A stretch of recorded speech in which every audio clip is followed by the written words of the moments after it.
में बताएं। बंधुओं, ये श्राद्ध का समय है और श्राद्ध के समय पर कोई उत्सव नहीं होता।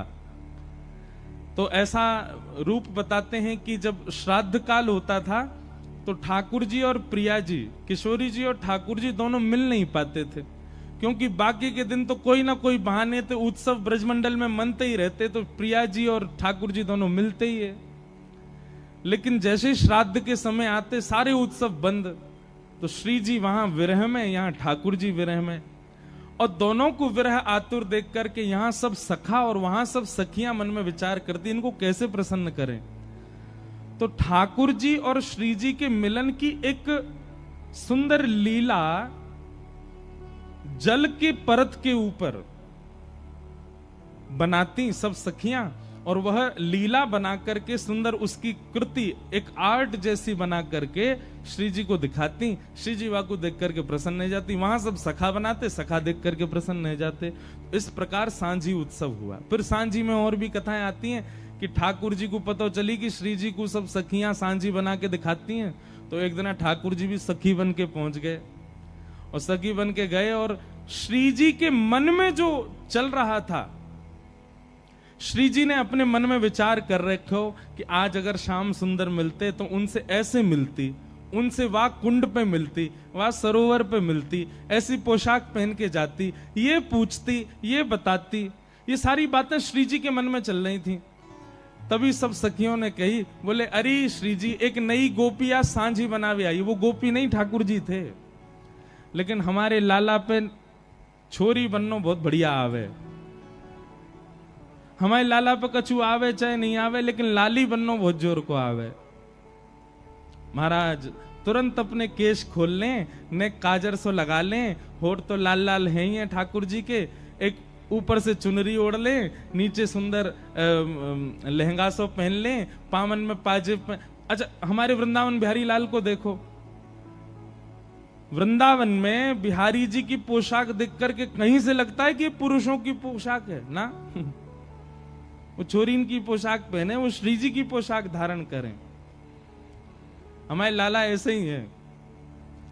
हमारे ब्रज में तो कहें, लाला तुमने बहुत बड़ी कृपा करी जो तुम लाला हो, कहीं तुम लाली होते तो। हे कृष्ण लला तुम होते लली तो गरे कट जाते करोड़न के। तुमने बहुत बड़ी कृपा करी जो तुम लाला बन के आए हो।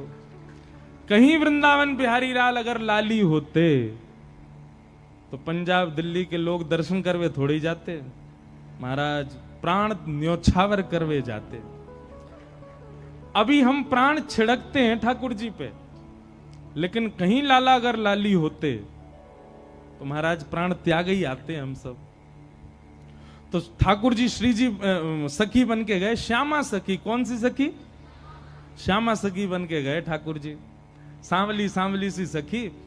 अब श्री जी ने कही, हां सखी बनाओ कछु। तो ठाकुर जी ने सांझी में वही लीला बना दी जो श्री जी के मन में चल रही थी, जो अभी हुई नहीं है। श्री जी विचार कर रही थी, अगर मिलती तो ऐसे करती, होतो तो ऐसा होतो। श्री जी जैसे ही देखवे के काजी आई, अब सब सखीन ने देखी, अरे ये तो बड़ी विलक्षण सांझी बनाई है। लेकिन श्री जी ने जैसे ही देखी, जैसे वस्त्र श्री जी ने मन में विचार किए वैसे वस्त्र, जैसे जैसे जैसे पीछे को माहौल विचार किया, ऐसी कुंज होगी, ऐसी नदी होगी, ऐसे ऐसे वृक्ष होंगे, ऐसे पुष्प होंगे, वो सब बना दिए। ये सब देखते ही श्री जी ने श्यामा सखी को, अरे श्यामा सखी ने अपना मोड़ो दिखाइयो। और जैसे ही ठाकुर जी को मुखमंडल देखो, नेत्रन में गाड़ करके श्री जी ने जैसे ही देखो, महाराज ठाकुर जी कितना छग में भेष बना लें, श्री जी यदि एक क्षण से ज्यादा ठाकुर जी के नेत्रन में देख लें तो ठाकुर जी सब आपो भूल जाएं अपनों। मई मूर्छा सी आ गई ठाकुर जी की तो। आहा, जब देखी वृषभानु जाहि विच उठी हूक, वंशी रह गई हाथ में फिर न लागी फूंक। इसीलिए हमारे वृंदावन में बहुत सारे कारण हैं। उनमें एक कारण यह भी है कि बिहारी जी में, राधा वल्लभ जी में, राधा रमन जी में श्री जी जो हैं वो घूंघट करके कायकू बैठी हैं। अगर श्री जी ने घूंघट ऊपर कर लियो, अगर श्री जी ने घूंघट उघार लियो, तो लाला यूं ना खड़ो रहेगो, यूं खड़ो रहेगो, उनको ही देखते रहेगो, क्योंकि श्री जी कोई निहारना ठाकुर जी का परम सुख है। इसलिए श्री जी ने मन में विचार किया, भैया इतने वैष्णव दर्शन करवे आएंगे, जे लाला उनको ना देखेगो, अगर मैं उघारी रहूंगी तो। या हमारे श्री जी घूंघट करके बैठी हैं ताकि ठाकुर जी हमको दर्शन दे सकें, नहीं तो लाल जी तो उनको ही दर्शन करेंगे।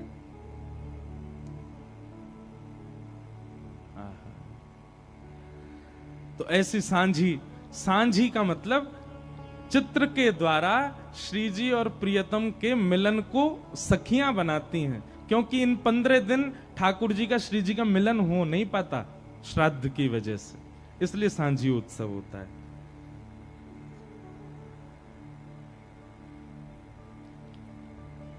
किसी ने ऐसा भाव रखा है कि हम कथा में सुनते हैं कि कितने सारे रसिक जनों को भगवान बात करते हैं, उन्हें दर्शन देते हैं, जैसे कि कुमनदास जी, सूरदास जी, माधवदास जी। भगवान उनसे प्रत्यक्ष बात करते हैं या विग्रह के रूप में करते हैं या स्वप्न में करते हैं, उनके साथ लीला कैसे करते हैं? ठाकुर जी प्रत्यक्ष दिखते हैं उनको। हमें आपको अदृश्यता लगेगी, लेकिन ठाकुर जी वहां बैठे होते हैं, उनके सामने बिल्कुल विग्रह प्रकट होता है। अब हमको विग्रह में दिख रहे हैं ठाकुर जी, पर यहीं गोविंद दास यदि बैठ जाएंगे तो उनके लिए ठाकुर जी यूं भी हो जाएंगे, उनके लिए ठाकुर जी यूं भी हो जाएंगे, उनके लिए ठाकुर जी ऐसे भी हो जाएंगे, हमको ऐसे ही दिखते रहेंगे। ठाकुर जी को प्रत्यक्ष, भक्तों को प्रत्यक्ष दिखते हैं। इसका एक प्रमाण गोविंद दास जी के वाणी में आता है। गोविंद दास जी की तो सारी वाणियों में आता है, पर एक वाणी ऐसी है कि एक बार गोविंद दास जी पद गा रहे थे। पद गाते गाते तो सामने बैठ के गुसाई जी सुन रहे थे, बहुत ध्यान से सुनना।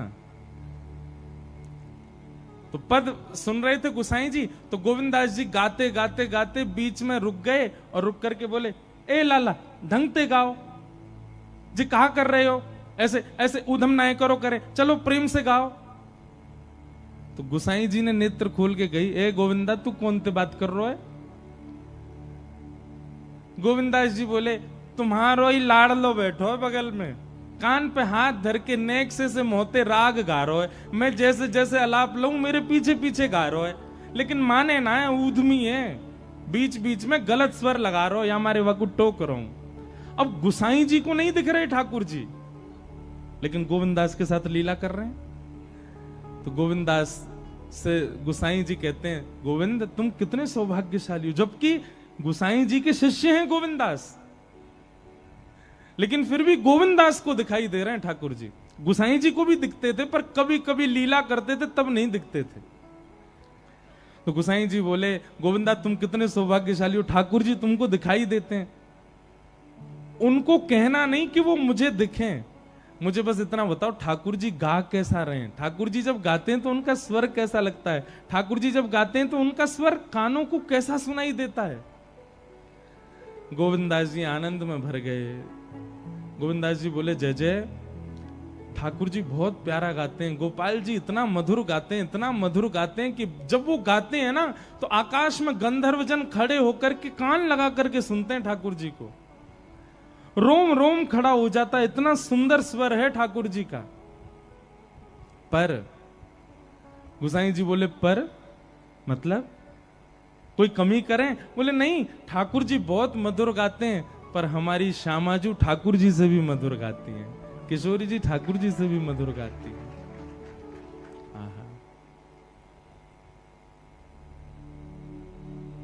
बड़े सुंदर सुंदर पद गाए हैं रसिक जनों ने। किशोरी जी गाती हैं तो ठाकुर जी बैठ करके वंशी बजाते हैं किशोरी जी के पीछे, जैसे सहायक संगीतकार होते हैं ना मुख्य गायक के साथ में, ऐसे ही जब ठाकुर जी गाते हैं तो किशोरी जी वीणा बजाती हैं और ठाकुर जी गाते हैं, लेकिन जब किशोरी जी गाती हैं तो ठाकुर जी वंशी बजाते हैं, ललिता जी मृदंग बजाती हैं, विशाखा जी करताल बजाती हैं और बाकी सब सखियां मिलकर के नृत्य करती हैं।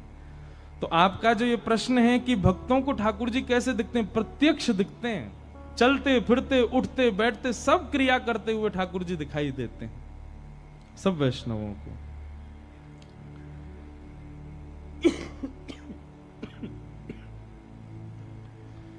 फिर बाकी के प्रश्न बहुत बड़े बड़े हैं। एक ने तुलसी जी की महिमा पूछी है।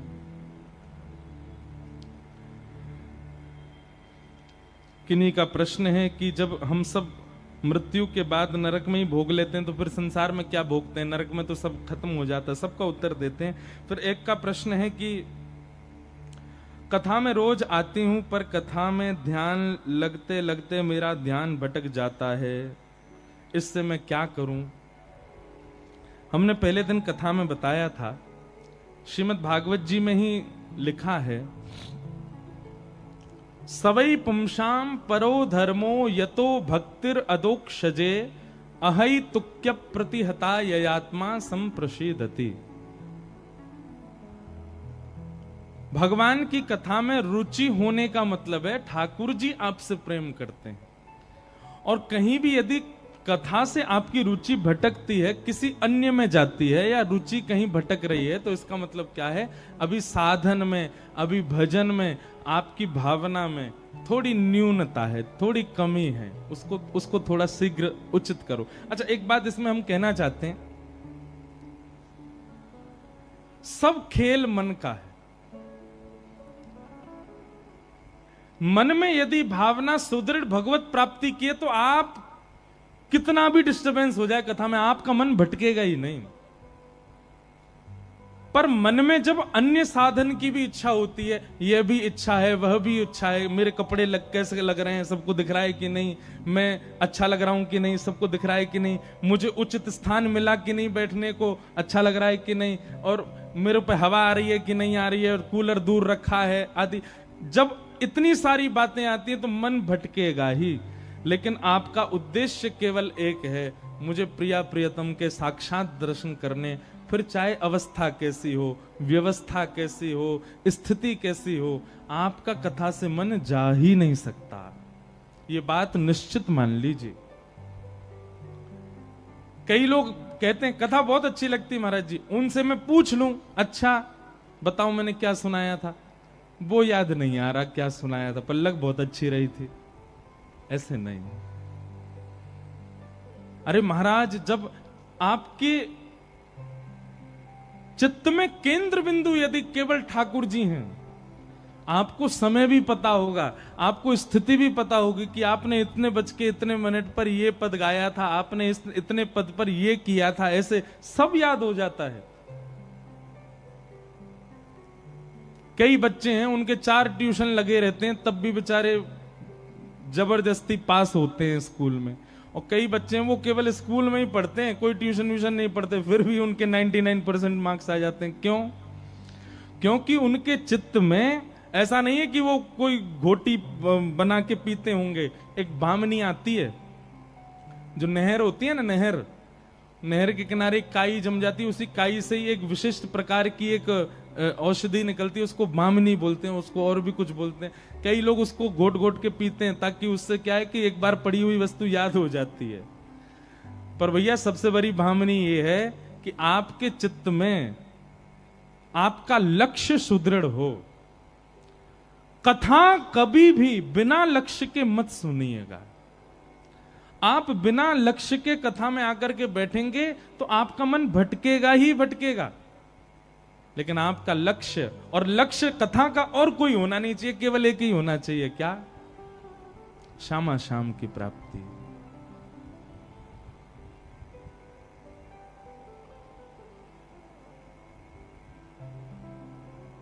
केवल उन्हीं की प्राप्ति हमारा मुख्य उद्देश्य हो, फिर आप कथा में बैठो, आपका मन भटक ही नहीं सकता। तो इसलिए जिनका भी ये भाव प्रश्न है कि हमारा मन बहुत भटकता है, आप थोड़ा अपना उद्देश्य सुदृढ़ करो।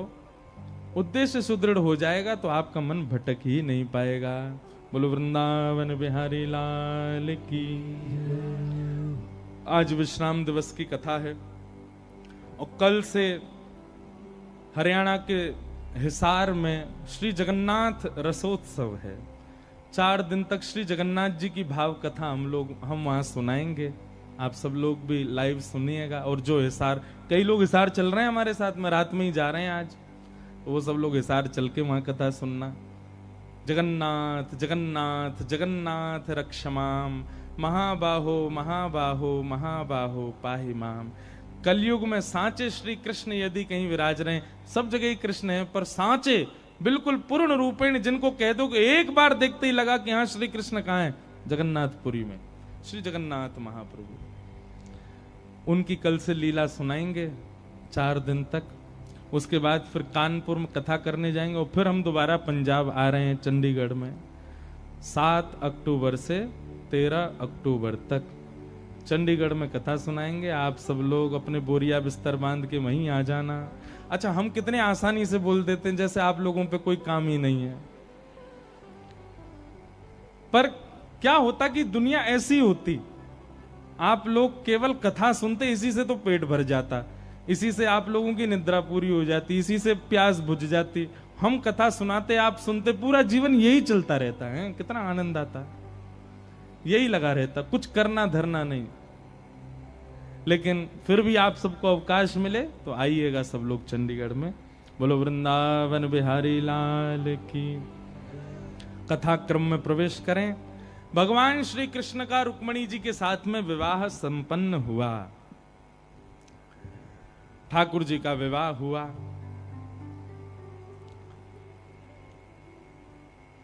चला लक्ष्मी चलम प्राणम चलम जीवत यौवनम चला चलेति संसारे धर्म एको ही निश्चल।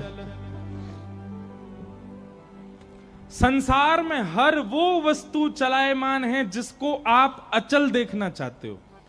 शब्द पर ध्यान दीजिएगा। संसार में हर वो वस्तु चलायमान है जिसको आप और मैं और हम सब अचल देखना चाहते हैं।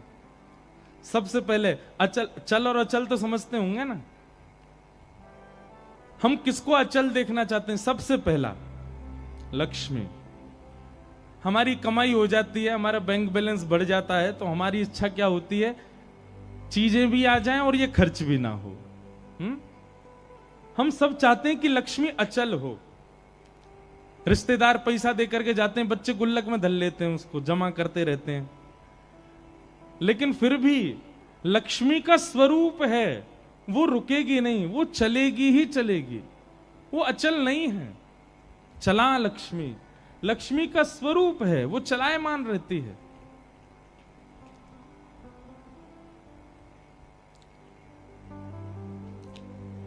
सावधान तय श्रृणु, सब लोग बहुत ध्यान से सुनो।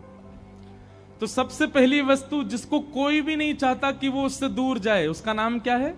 लक्ष्मी, धन। लेकिन वो आपके चाहने से रुकेगी नहीं, उसका स्वभाव है चलना, वो चलायमान रहती, चली जाएगी। दूसरी कौन सी वस्तु है जिसको हम कभी नहीं चाहते कि वो हमसे कभी दूर जाए या चले? दूसरी वस्तु क्या है? प्राण। हमारे प्राण, हम कभी नहीं चाहते कि वो निकलें, सदा यही चाहते हैं कि सदा भीतर बैठे रहें। और प्राणों को सजोने के लिए, प्राणों को बचाने के लिए पूरा विश्व लगा पड़ा है। सब भागदौड़ इसीलिए कर रहे हैं कि हमारे प्राण बचे रहें बस। लेकिन आपकी लाख कोशिश करने पर भी प्राण नहीं रुकेंगे।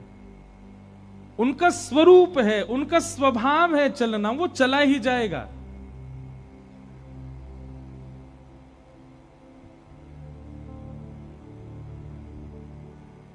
कि दम दा भरोसा यार, उदम आवे नावे,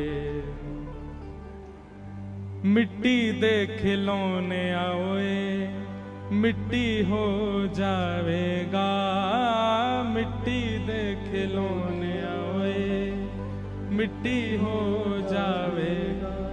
उसके आगे का आप लोग याद करके गा लो। हाँ गाओ।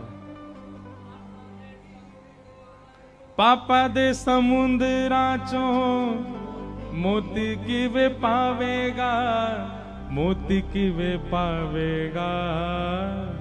आज वक्त है सोच विचार, उदम आवे नावे। आज वक्त है सोच विचार, दम आवे नावे। हो इस जीवन दे दिन चार दम आवे नावे कि दम दा भरोसा यार दम आवे नावे। सबको पता है कि हमारा जीवन एक दिन चला ही जाना है। दुनिया जानती है कि जन्म हुआ है मृत्यु के लिए ही हुआ है, लेकिन फिर भी सब प्रयास करते हैं कि ये बचा ही रहे, ये रुक जाए, कैसे भी निकले ना, कैसे भी जाए ना। पर ये भी अपनी अजब जिद पर है, अजब जिद पर है, रुकेगा ही नहीं, चला जाएगा। तो सबसे पहली वस्तु जिसको कोई भी नहीं चाहता कि वो उससे दूर जाए, वो जाती है, लक्ष्मी। दूसरी वस्तु जिसको कोई नहीं चाहता वो उससे दूर जाए, उसके प्राण, वो जाएंगे ही जाएंगे। और तीसरी वस्तु जिसको कोई नहीं चाहता कि वो उससे दूर जाए, बताओ क्या है? युवावस्था, हमारी युवा अवस्था। कोई नहीं चाहता कि मेरी युवावस्था दूर हो। सब लोग यही चाहते हैं कि हम सदा युवा बने रहें, कभी बुढ़ापा ना आवे। पर आंखों पे पड़ेगा जाला, नाक से बहेगा नाला, लाठी से पड़ेगा पाला, जरा जिंदगानी का। ये दिन तो सबके आने वाले भैया, यहां से कोई ना बचवे वारो। आज के 50 साल बाद जलंधर कथा करवे हम छड़ी लेके ही आएंगे, और आप छड़ी लेके ही कथा सुनवे आओगे अपने नाती पोताने लेके। तो वृद्धावस्था तो आनी है, चाहे आप कितना भी प्रयास कर लीजिए। चला लक्ष्मी चलम प्राणम चलम जीवत यौवनम, और चला चलेति संसारे, संसार में हर वो वस्तु जिसको आप चाहते हो कि ये आपकी होके रहे, आपके पास रहे, चली जाएगी। इसलिए संसार में किसी भी वस्तु से इतना स्नेह मत करो। बंधुओं, संसार का नियम है, इतना लगाव मत करो, इतना स्नेह मत करो, किसी वस्तु के प्रति इतनी आसक्ति मत करो, क्योंकि जैसे ही आपकी आसक्ति बनती है, संसार का स्वभाव है छूटना, और जब वो छूटता है आप उदास हो जाते हो, निराश हो जाते हो। इसलिए संसार में किसी से अति लगाव मत करो, अति स्नेह मत करो। स्नेह करने वाले 5 लोग हैं बस। सबसे पहले ठाकुर जी। स्नेह उन्हीं को दो, अपना प्रेम उन्हीं को दो, अपना वक्त उन्हीं को दो, अपना सब कुछ उन्हीं को प्रदान कीजिए। दूसरे, ठाकुर जी की लीला, उस लीला से स्नेह करो। तीसरी वस्तु, ठाकुर जी का धाम। हम वो बात बता रहे हैं, उनका नाम बोल रहे हैं जो कभी दूर नहीं हो सकते आपसे। बाकी इनके अलावा जिससे भी स्नेह करोगे, जिससे भी प्रेम करोगे, जिससे भी प्रीत लगाओगे, छूटेगा, दूर होगा। ठाकुर जी दूर नहीं होंगे। लीला से स्नेह करो, लीला दूर नहीं होगी, बल्कि लीलाएं आपको दिखने लग जाएंगी। ऐसी ऐसी लीला जिनका आपने वर्णन नहीं सुना कथा में, वह भी आपके चिंतन में आने लग जाएंगी। कितने बालकों को मैं जानता हूं जो लीला दर्शन करते हैं, जिनको स्थिति का दर्शन होता है, ठाकुर जी की अद्भुत लीलाएं देख लेते हैं। तो सबसे पहले ठाकुर जी, दूसरे लीला, तीसरा धाम। ठाकुर जी का धाम, वृंदावन हो, बरसाना हो, नंदगांव हो, द्वारिका हो, जगन्नाथपुरी हो, बद्रीनाथ हो, धाम के प्रति प्रेम प्रदान करो। और चौथे, महाप्रसाद, ठाकुर जी का अधुरामृत, उसके प्रति खूब स्नेह रखो। और पांचवा और अंतिम, हरि के जन, हरि को जो भजते हैं, हरि को जो गाते हैं, हरि को जो सुनाते हैं, हरि को जो सुनते हैं, हरि में जो रहते हैं, हरि के ही जो हैं, उनसे, इन 5 भावों से आप प्रीति करो। इन 5 लोगों के प्रति आप अपना सर्व समर्पण करो, कभी खत्म नहीं होगा, सदा बना रहेगा। इसके अतिरिक्त आपने जिसको भी अपना प्रीति दी, प्रेम दिया, समय दिया, हृदय दिया, वो छूटेगा ही छूटेगा। चला लक्ष्मी चलम प्राणम चलम जीवत यौवनम चला चलेति संसारे धर्म एको ही निश्चल। एकमात्र धर्म ऐसा है जो निश्चल है। ठाकुर जी ऐसे हैं जो निश्चल हैं। एक कथा सुनाए। दो कन्याएं थी छोटी छोटी, बहुत ध्यान से सुनना। एक राजा की बेटी थी और एक ब्राह्मण की बेटी थी। दोनों सखा थी, आपस में मित्र थी। एक बार राजा के यहां पर एक संत का आगमन हुआ, तो संत शालिग्राम भगवान की सेवा कर रहे थे। वो दोनों कन्याएं बैठ करके देख रही थी। दोनों के मन में भाव आया, इस संत जैसे सेवा करते हैं वैसी सेवा हमको भी मिल जाए। तो दोनों संत से कहने लगी, बाबा हमको भी सेवा दे दो, हमको भी ठाकुर जी दे दो। तो संत ने मन में विचार किया, छोटी छोटी कन्याएं, ये क्या जाने असली नकली क्या होता है।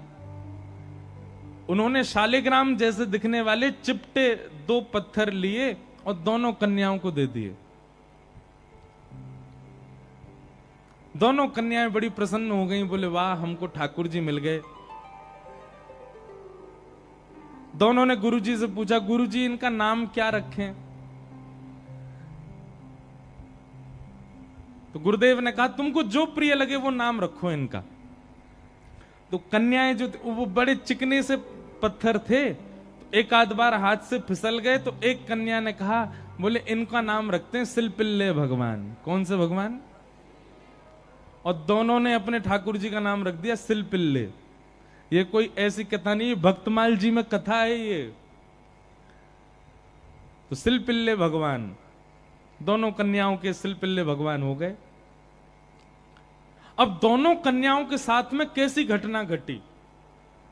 तो जो ब्राह्मण कन्या थी, जो थोड़ी बड़ी हो गई, सिलपिल्ले भगवान की सेवा करती थी, उसके 2 भाई थे। दोनों भाइयों में विवाद हो गया, दोनों भाई अलग अलग रहने लगे। एक दिन विवाद के कारण बड़े भाई ने छोटे भाई के घर में आकर के लूट मार करी, उसको मार पीटा और घर का सारा सामान हड़प के ले गया। उसी सामान में बहन के सिलपिल्ले भगवान भी ले गया। और बहन तो बेचारी रोने लगी, उसके तो ऐसे प्राण हो गए मानो बस अब जीवित ही नहीं रह पाएगी ठाकुर जी के बिना। रोने लगी, भैया से कहने लगी, भैया बोला पूरा घर लुट गया, उसकी तुझको चिंता नहीं, वो तेरे पत्थर के भगवान खो गए उनके लिए रो रही है। बोले वो पत्थर नहीं है, मेरे प्राण है, मेरे जीवन है, वो नहीं मिले तो मैं प्राण निकल जाएंगे मेरे। बोले जा, किसी और ने थोड़ी लूटा, बड़ा भाई है हमारा, जाके मांग ले, दे दे। तो बहन अपने बड़े भाई के घर गई और बड़े भाई से जाके कहा, भैया कुछ मत दो, सब रख लो अपने पास, पर मेरे सिलपिल्ले भगवान। अब सिलपिल्ले नाम सुनते ही सब हंसने लगे वहां पे। और जितने भी उसके भाई के साथ, वो तो गुंडा प्रवृत्ति का था, उसके साथ में जितने भी लोग सब हंसने लगे। अच्छा क्या नाम तुम्हारे ठाकुर जी का? बोले सिलपिल्ले भगवान। और जोर से हंसे। भैया मेरे भगवान दे। बोले अंदर सारा सामान पड़ा है, तू जाके अपने आप ढूंढ ले ठाकुर जी कहां हैं। अंदर जाने लगी तो एक जो उसके भाई का पूरा गैंग था, उसमें से एक बोला, अगर तेरी इतनी भक्ति है कि तू अपने भगवान के बगैर नहीं रह पा रही, तू यहीं खड़ी खड़ी बुला ले, तेरे ठाकुर जी अपने आप ही निकल के आ जाएं।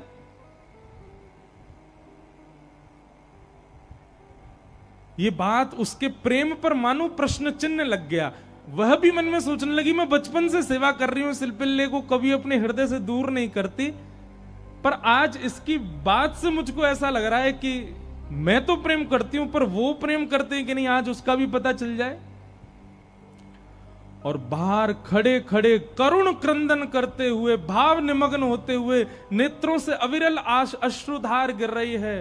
हां नाथ, हां मेरे सिलपिल्ले नाथ, मेरे पास आ जाओ।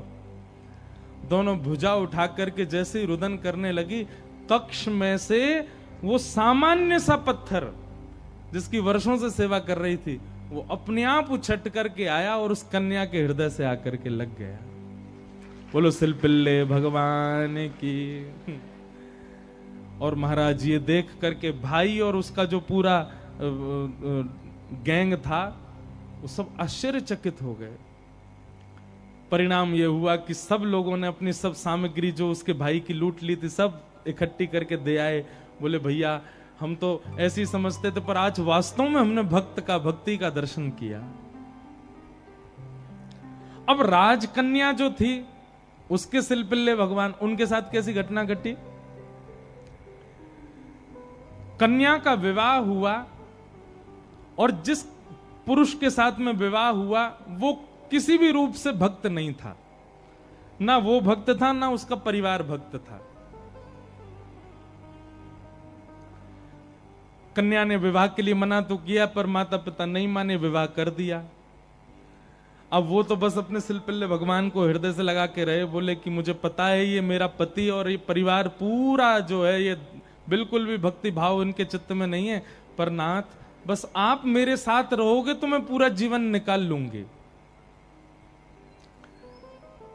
अब जिससे उसका ब्याह हुआ था वो तो काम क्रोध लोभ मोह सब था उसके अंदर, वो तो इसी कारण से विवाह कर रहा था, भोग वृत्ति थी उसकी। लेकिन कन्या के चित्त में यह भाव था कि भाई ये वैष्णव नहीं है, इसको तो मैं स्पर्श भी नहीं करने दूं अपना।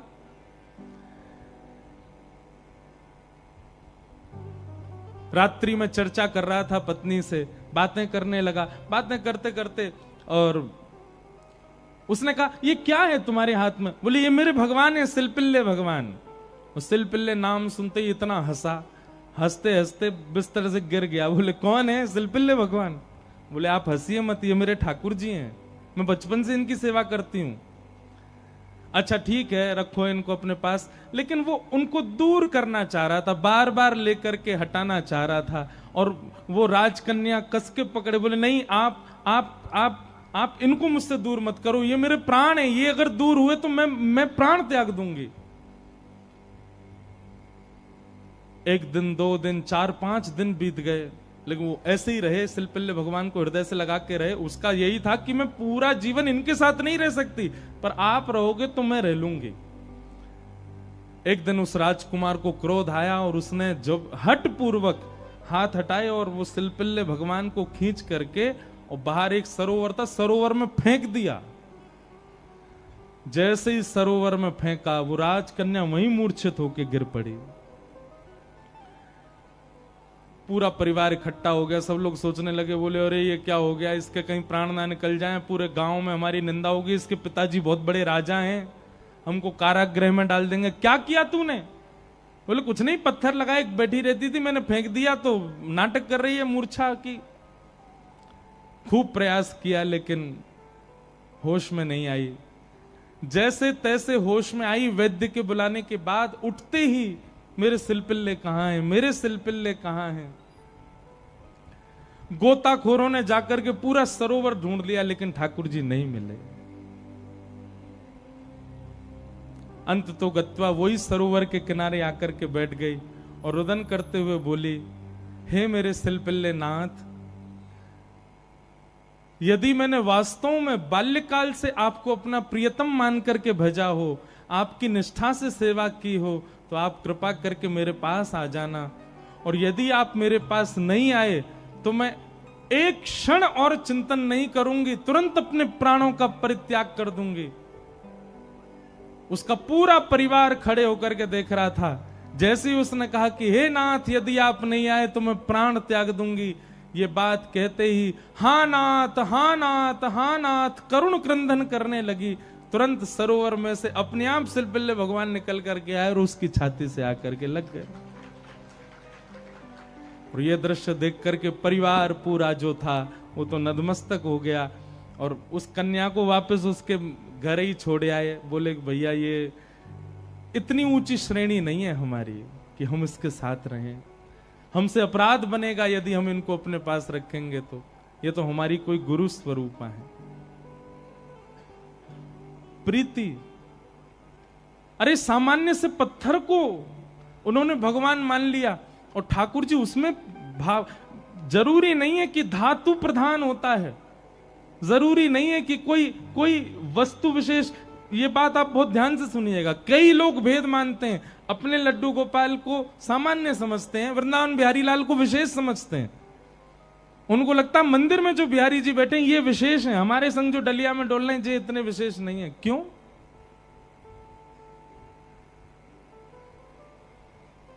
ये भेद दृष्टि मत रखो। वो बिहारी जी जितने श्रेष्ठ हैं उतने ही श्रेष्ठ आपके ठाकुर जी हैं। ये विश्वास प्रगाढ़ रखो अपने ठाकुर जी के प्रति, ये भाव प्रगाढ़ रखो। तो भैया संसार में हर वो वस्तु चली जाएगी आपसे दूर जिसको आप स्नेह भरी दृष्टि से देख लोगे। इसलिए स्नेह भरी दृष्टि से देखना है तो केवल ठाकुर जी को, उनकी लीला को, उनके धाम को, उनके प्रसाद को और उनके जनों को ही देखो। और या फिर जिससे स्नेह हो रहा हो, चाहे वो पुत्र हो, पुत्री हो, माता हो, पिता हो, मित्र हो, यार हो, कोई भी हो, उसको भगवत भक्त बनाओ। क्योंकि भगवत भक्त बनने के बाद उससे स्नेह हो तो भी वो स्थिर तो रहेगा। आप वैष्णव हैं और वो संसारी है, तो कोई भी संबंध क्यों ना हो स्थिर नहीं रहेगा, जाएगा। चला चलेति संसारे धर्म एको ही निश्चल। तो लक्ष्मी की बात हो रही है। लक्ष्मी ही रुक्मिणी जी के रूप में आई और उनका विवाह भगवान श्री कृष्ण के साथ हुआ। आगे भागवत जी में सिमंतक उपाख्यान सुनाया गया। भगवान का दूसरा विवाह जामवंत की पुत्री जामवती के साथ में हुआ। जामवती के उपरांत भगवान का तीसरा विवाह सत्यभामा जी के साथ में हुआ। और भगवान का चतुर्थ विवाह हमारी वृंदावन की रस रानी, हमारी वृंदावन की साक्षात रस स्वरूपा श्याम सुंदर श्री यमुना मैया के साथ में हुआ। बोलो यमुना मैया की जय। एक बात हमारी बहुत ध्यान से सुनो, हम वैसे तो कथा में बोलते ही हैं। वृंदावन जाति बंधुओं कुछ नियम है, उन नियमों का पालन किया करो। सबसे पहला, वृंदावन जाते ही सबसे पहले तो वहां के अपनी गाड़ी से उतर के सबसे पहले तो भूमि जहां से वृंदावन प्रारंभ होता है वहीं वृंदावन को प्रणाम किया करो। आज भी कई वृंदावन आने वाले वैष्णव हैं, वो पादुका नहीं पहनते अपने पैरों में, क्योंकि जिस रज पर ठाकुर जी निरावृत चरणों से भ्रमण किए हम कैसे पहन लें। तो सबसे पहले आते ही वृंदावन की रज को प्रणाम करो। आपका मस्तिष्क सूना नहीं होना चाहिए वृंदावन में। और सुनिए, वृंदावन में आके वो छापे वाले मत लगवाया करो तिलक, स्वयं तिलक लगा करके निकला कीजिए अपने कक्ष से। रज लीजिए, रज में गंगा यमुना जल मिलाइए, उस रज का तिलक करिए। और तिलक करना एक बात होती है, ऐसे प्रणाम करो कि अपने आप ही रज लग जाए आपके माथे से। सबसे पहला रज को प्रणाम। पंचायतन प्रणाम हमने बताए कथाओं में, सबसे पहले रज को प्रणाम करो। दूसरा, वृंदावन में जैसे भीतर प्रवेश करते हो जितने वृक्ष वृंदावन के आपके दृष्टि के सामने आ जाएं सबको प्रणाम करो।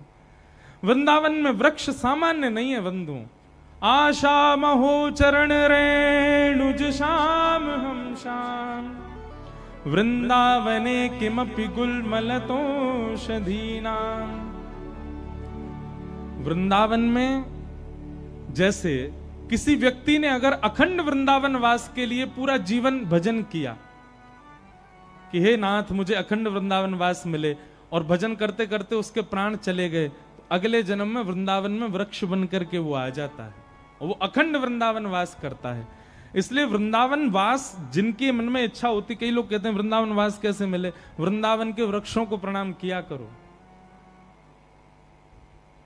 किशोरी तोरे चरणन की रज पाऊं, किशोरी तोरे चरणन की रज पाऊं। बैठी रहूं कुल जन के कोने, बैठी रहूं। जो नहीं गाएगो वाकू बगल वाले की सौगंध है, जो नहीं गाएगो वाको अगले जन्म में भ्या नहीं होएगो। इसलिए विचार कर लो, ऊंचे स्वर में गाओ सब लोग। हरिराम व्यास जी कहते हैं वृंदावन वास चाहिए तो क्या करो, बैठी रहूं कुल जन के कोने, बैठी रहूं कुल जन के कोने। श्याम राधिका गाऊं,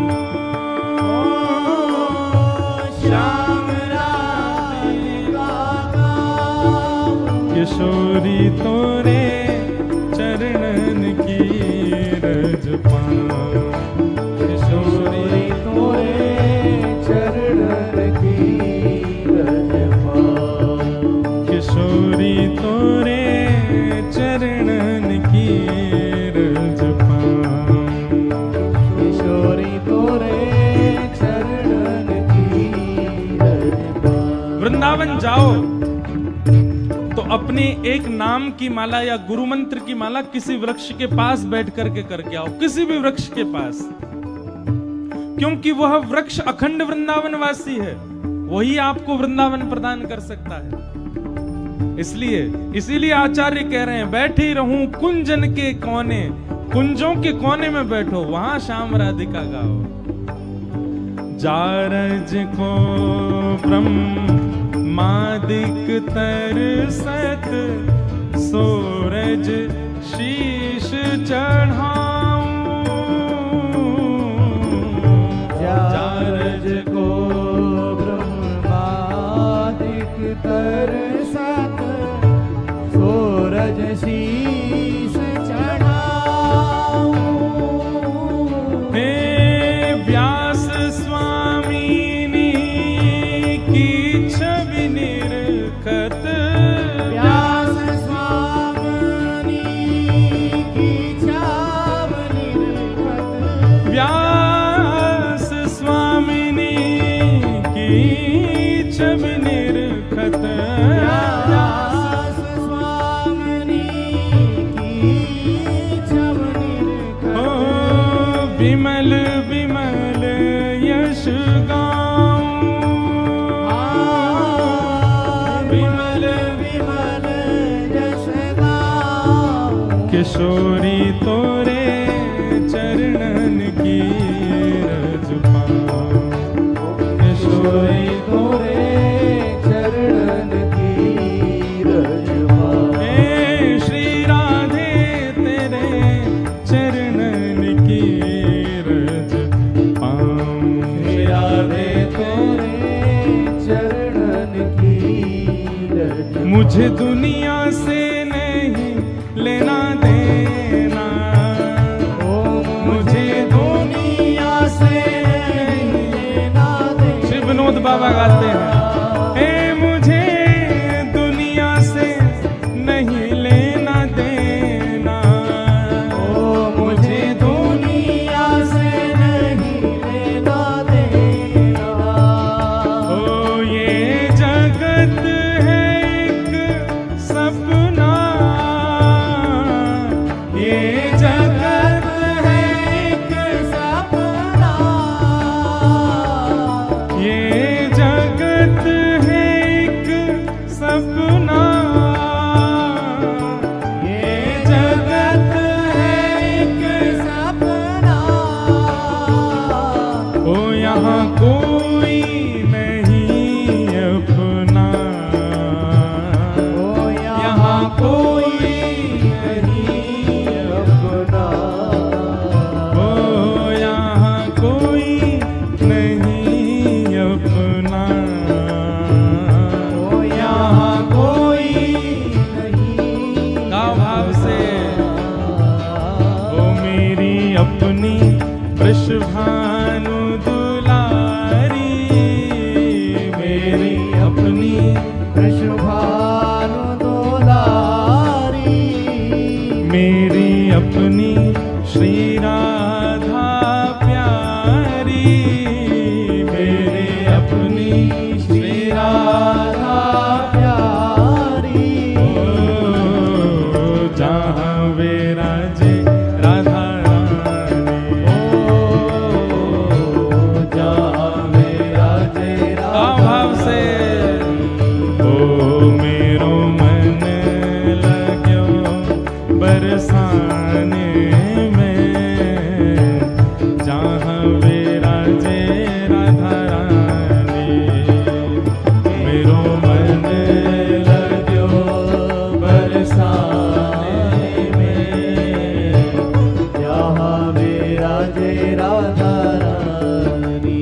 ओ मेरो मन लाग्यो बरसाने में, जहाँ विराजे राधा रानी, मेरो मन लग्यो बरसाने में, जहाँ विराजे राधा। बोल बरसाने वारी की।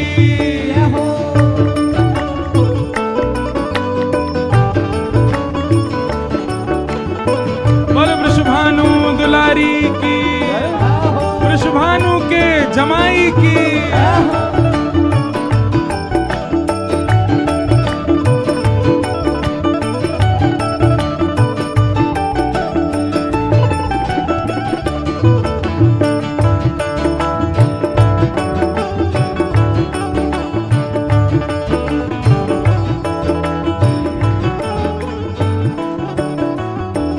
ओ मुझे दुनिया से नहीं कोई काम, मुझे दुनिया से नहीं कोई काम, हे मुझे दुनिया से नहीं कोई काम, मुझे दुनिया से नहीं कोई काम। तो फिर मैं तो जपू राधा राधा नाम, मैं तो जपू राधा राधा नाम, ओ मैं तो जपू राधा राधा नाम, मैं तो जपू राधा राधा नाम।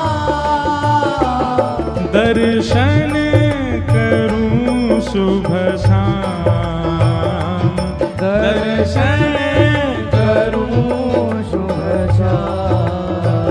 ओ मेरे मन में विराजे श्याम दीवानी, मेरे मन में विराजे श्याम दीवानी, मेरे मन में विराजे श्याम दीवानी, मेरे मन में विराजे श्याम दीवानी। रहो जहाँ विराजे राधा रानी, जहाँ विराजे राधा रानी, ओ मेरो मन लगो बरसाने में, जहाँ विराजे राधा रानी, मेरो मन लगो बरसाने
मैं तो रटूं राधा राधा नाम, मैं तो रटूं राधा राधा नाम,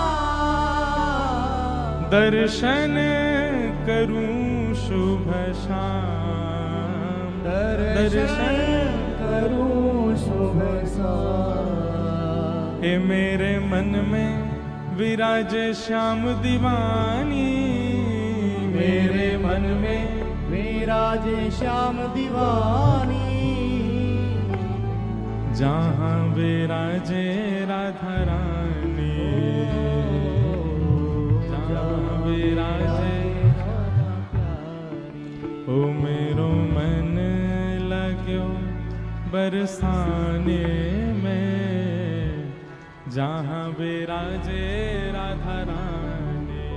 ओ मेरो मन लाग्यो बरसाने में, जहाँ विराजे श्याम प्यारी। बैठ जाओ, बोलो वृषभानु दुलारी की। तुम्हारा